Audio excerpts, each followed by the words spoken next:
Good morning, guys. So, this is a hard message to give, and it's going to hurt a little bit, but it also brings healing. And here's why. And this is just me being vulnerable because it's something the Lord said to me this morning, and He told me to share it.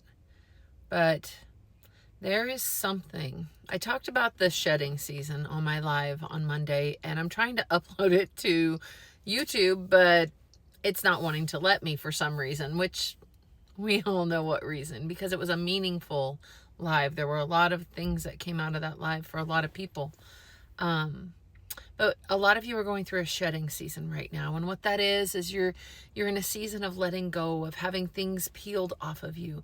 And they're good things too. It's not all bad things, but it's things that can't go with you into your promises. It's things that you just need to let go of, whether it's ideas, whether it's hopes and dreams that you once had for yourself and your future, whether it's relationships, whether it's jobs. It's those things that God is telling you they cannot stay. It's the pruning that God is doing in your life right now. And it's hard and it's painful and it hurts. And some of you are still grieving people who have left. And what he told me this morning was some of those relationships had to go. Some of them were not meant to be in your life forever. And part of me, there's a song that's out right now, and it's an amazing song. But it's called Hell Right. And it's, the girl is crying out to God because I watched the progress of this song as it happened. And she went through a marriage, and the marriage failed. And she felt like it was a God-given marriage, and it failed. And I've been there.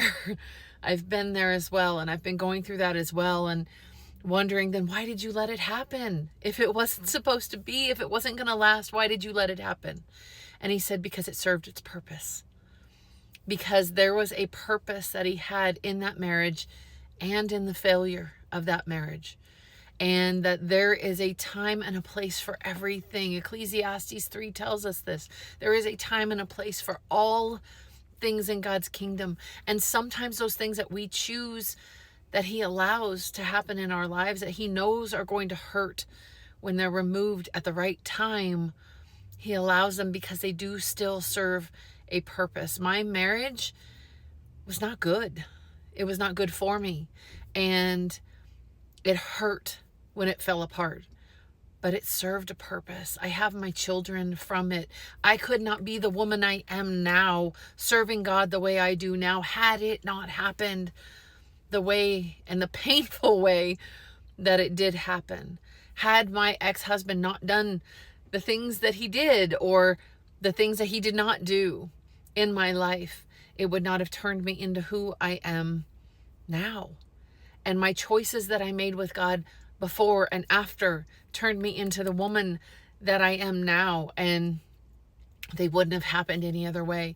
The Lord reminded me that this morning, that I look at it and I'm like, my scars hurt, Lord. I have scars now. And he's like, so do I. But do my scars make me more or less? Is he more because of the scars he bears for what he did for us? And would he choose them again? Would you choose the scars that you have again? Because I know I would. Even as bad as everything ended up, even as sad and detrimental and the scars that I bear for what I went through, I would do it again because of who I am now, because of that. And who you are now through this grief and this mourning, accept it. They are scars like surgery. And he reminded me that my marriage was basically like an inflamed appendix. It needed to come out. It needed to be taken out of me. It was poisoning me. It was killing me. And it was mercy that he removed it. And yes, I bear the scars, but the scars were the healing. The scars came from the healing hand of God. And so the scars are actually beneficial. The scars are actually the sign of the healing, not punishment for the healing. I don't know who needed to hear this today, and I hope this helps somebody else. I just know that this is what God told me this morning in my time and what he wanted me to share today. I love you guys. Be blessed.